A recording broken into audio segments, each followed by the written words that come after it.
As Donald Trump's 2.0 presidency pursues a policy to censor museums, national parks, and even military cemeteries inside and outside the United States, in what many historians criticize as an attempt to whitewash the legacy of American racial abuse, one very unique and ongoing U.S. Defense Department program dealing with the history of African American soldiers fighting on the Gothic Line remains, to date, unaffected. It is a special project to identify the remains of more than 50 unaccounted for African American soldiers from the U.S. Army 92nd Infantry Division, known as the Buffalo Soldiers, and their various attachments, such as the 336th Regiment. The remains of these African American soldiers are buried in the U.S. military cemetery outside of Florence in Italy. The cemetery is in the shadows of the northern Apennine Mountains in Tuscany, where American-led forces took part in the Gothic Line offensive between August 1944 and April of 1945. Started in 2014, the Pentagon project involves the use of forensic DNA and other techniques to try to identify the unknown African American soldiers' remains. Karen Barksdale, the recently departed historian for the Defense Department project, made it clear that racial abuse against the African American soldier was an underlying factor why the remains are still unknown. As she said on the record, African American soldiers fought two wars on the Gothic Line, one against the Nazis and Italian fascists, and another against their white racist U.S. Army commanders. Details of this racism were covered in the first two episodes of this three-part series. The first included an interview with author Solus Wales, who wrote a book titled Braided in Fire, Black GIs and Italian villagers on the Gothic Line. It was also explained in a book titled Half American, published in 2022, and which was banned from U.S. Armed Forces libraries by the Pentagon soon after the Trump administration took office in early 2025. In the second part of this series, military historian Daniel Gibran explained how his report, requested in the early 1990s by the Pentagon under former U.S. President Bill Clinton, led to the U.S. Army righting some wrongs of the Gothic Line racial abuse. That was due to Clinton awarding 7 soldiers, 6 of them posthumously, the United States' highest accolade, the Medal of Honor. Until that day, no African American soldier who fought in World War II had received a Medal of Honor. For this episode, the third part of the series, I interviewed Ed Valentine, who is the current historian for the Pentagon's program titled DPAA 92nd Infantry Project. Valentine works alongside project forensic anthropologist Tracy Van Diest, as well as other DNA and archive experts based at various U.S. Defense Department offices spread across the United States. So, Edward, can you tell me, why was the program started for the 92nd Infantry Division soldiers that are buried in the U.S. military cemetery in Florence in Italy? Sure. So research for the 92nd Infantry Division project began in 2014, and its overall purpose is the same as any other DPA effort, which is to provide the fullest possible accounting of missing personnel to their families in the United States. And I think there's two things that kind of make this project a little bit unique. One is the story of the unit itself. It was one of the few combat units composed of Black Americans. The U.S. Army, much like the rest of the United States during that time, maintained racial segregation in the ranks. Most combat units during World War II were composed of white troops, and the military assigned most Black soldiers, about 80% of them, to service units, which makes the 92nd Infantry Division's story as a combat unit a bit unique. But like most other Black troops, they're engaged in a simultaneous struggle, battling against the Axis powers, trying to support the war effort, and they're also engaged in another struggle against racism and a fight for equality both within the military and the United States more broadly at home. The second thing that makes this project sort of unique is that it's allowed researchers at DPAA, the Defense POW MIA Accounting Agency, to really narrow the scope of our research and focus on one unit in a relatively confined geographic area. After the war, U.S. officials recovered around 50 sets of unknown human remains in the northwest part of the province of Tuscany after the war. We were aware that significant fighting had occurred in this area.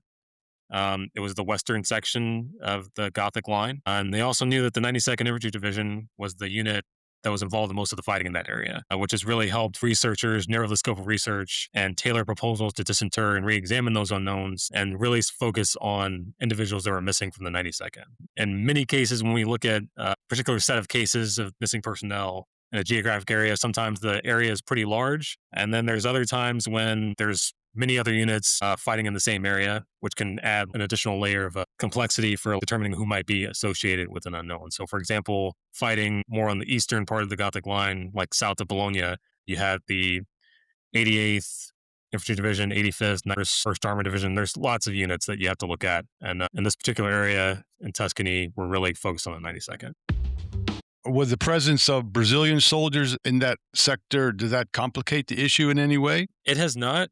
We're mainly focused on U.S. personnel. And when we look at the files for knowns, we try to really focus on cases where we're sure that it's a U.S. soldier. For example, if there's uniform remnants or whatever that are specifically associated with those soldiers that serve in the U.S. Army, that's kind of what we're focusing on. There have been cases before, not necessarily with this project, where we know that some unknowns are of another nationality, but we generally have great folks that work in the lab, forensic anthropologists, the work we do as historians that can help us kind of determine the difference. So, one question that obviously anybody will ask when you're listening to this is why did it take so long to try to identify these unknown bodies more than 75 years after the war ended? Sure. So, I think it's important to give a little bit of a historical context about kind of like post war recovery efforts. Immediately after the war, the U.S. launched a large program to locate, recover, identify the remains of Americans who were killed during World War II. At its highest point, that program employed 13,000 civilians and military personnel. They searched for aircraft crash sites. They scoured battlefields for isolated graves. They found the remains of Americans in foreign cemeteries. And then they transported those remains to laboratories where technicians conducted analysis and attempted to identify them. And overall, that program was very successful. They identified more than 280,000 of the 400,000 Americans who died during the war. But there were many sets of unknowns that technicians couldn't identify for a number of reasons. They might have had insufficient information about the unknown or personnel who were missing. There may not have been enough physical data for them to do dental analysis. They may not have had a complete list of everyone missing from a particular area where they found an unknown. And when that happened, they reburied those unknowns with honors in permanent U.S. military cemeteries overseas, like the ones you just described. But between 1951 and 2003, the return of the dead program, the initial one, ended around like 1950. But between 1951 and 2003, there's various entities within the Department of Defense that conducted limited efforts to try to account for personnel who were still missing from World War II that we didn't find. And then in 2003, Marines at a predecessor organization of DPAA began developing a comprehensive database of American servicemen who were still missing from World War II. But that was primarily focused on just really answering inquiries from family members of the missing. And the accounting community didn't really begin active investigations of those cases again until they were authorized and received funding to do so with the passage of the National Defense Authorization Act of 2010. And our disinterment program to re-examine unknown remains didn't really begin until 2015. So I guess this is all just a really long-winded way of saying that while many of these soldiers have been missing for over 75 to 80 years, that doesn't mean there's always been a constant, exhaustive effort to investigate and resolve those cases. During that entire time span, there's been lots of starts and pauses. And what I often like to tell people is that DPA is really picking up where that initial recovery effort left off in the immediate post-World War II era. And we're attempting to solve the difficult cases that technicians couldn't really solve back then. Today, we have access to better technology, more centralized repositories of historical records, geographic information systems, and other tools that simply didn't exist in the 1940s and 1950s to deal with those really complex cases. And I think we're in a better position to do that and give families answers today. So you alluded to it before about the racism that the African American soldiers faced. on the Gothic Line in late 1944, early 1945.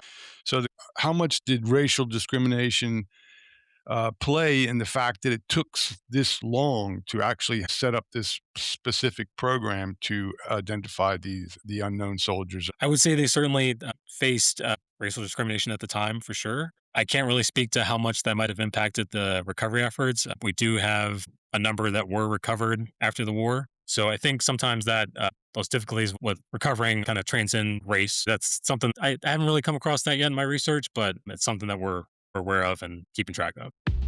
So, as I understand it, there has been only 3 bodies identified since the program started, and correct me if I'm wrong, but in any case, that's a fairly limited number. So, can you just discuss a bit about why the success rate doesn't seem to be so high so far? Sure. So I'll just talk about a little bit about our disinterment program more broadly. DPA started its disinterment program back in 2014 or 2015. In total, we originally were tracking 53 soldiers from the 92nd Infantry Division who were on count of 4. And so far, we've identified 6, including 2 individuals who were identified last year, which leaves us with 47 people who are still unaccounted for. There's a lot more to the disinterment program than just exhuming the remains and transporting them to the lab. It's a complex process that involves coordinating with various entities within the Department of Defense and the American Battle Monuments Commission, who maintains the cemeteries. It involves conducting meticulous research in the unidentified remains and missing personnel. We have to collect DNA samples from family members of missing service members.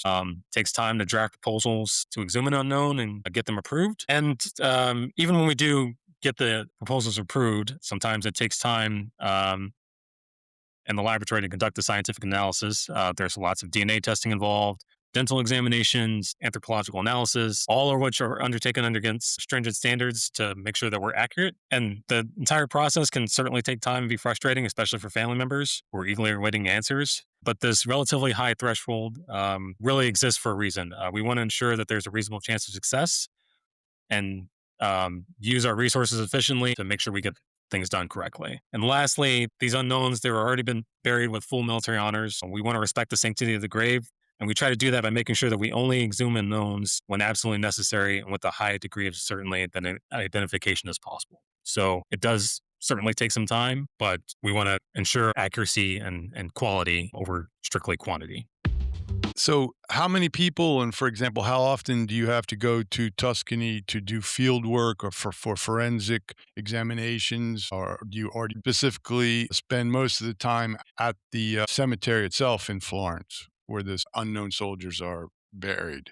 So most of our work is actually done from here. We have a lot of the files that we need. They're called X files, just really like a collected documents about all the unknowns. We spend a lot of time looking at that. We spend a lot of time in the National Archives here in College Park, Maryland, to look at unit records and kind of see where individuals were last seen, seeing how that matches up with the information about the unknown. And then after we do the research, we draft a proposal and then see if we can get the remains, get the proposal approved, and then get the remains back to the lab to get them examined. That effort doesn't really require us to spend much time at the cemetery. We do have disinterment teams that go out and work the American Battle Monuments Commission to exhume the remains. In terms of field investigations, our general approach right now is trying to see if we can get everything that we can out of the disinterment process. And then whoever is still missing, then we'd go out to Tuscany to talk to local researchers, see if we can find old foxholes, battle positions, things of that nature to really narrow down on the people that are left that we can't identify with the disinterment program. So it's kind of like a multifaceted process. Through my research over the past couple years, I've actually met a number of people, Italians actually living on the ground. They actually do spend a lot of time combing these battlefields, whether it was with metal detectors or whatever. So I was wondering if any of them have actually been a help or contribution to your program. I will say, have not spoken with those folks necessarily about this particular project, but with other projects, we have certainly engaged with local researchers for information about aircraft crash sites. And so we do work a lot with people on the ground in Italy to provide us with information. And I know a previous team that went out about a year ago got some helpful information related to the 92nd Infantry Division project, possible lead that we're going to see if we can follow up on. So we do engage with those people, and we do value what local researchers have to say and provide us with. So that's awesome work. I love what they do.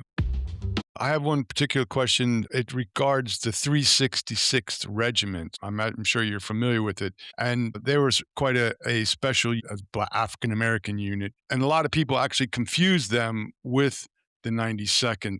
Or part of that has to do with the fact that the 3 was terminated actually at the end of the war or just after the war. I'm not. But in any case, are any of those soldiers buried in the cemetery in Florence? And are they part of your project? The answer to the question is yes. For they are part of the project. When I say the 92nd Infantry Division project, that means 92nd Infantry Division and their attachments, right? So the 366 arrived in Italy in May 1944. Spent most of their first 6 months there guarding air bases for the 15th Air Force, and then eventually they end up on the Gothic Line attached to 92nd, fighting there.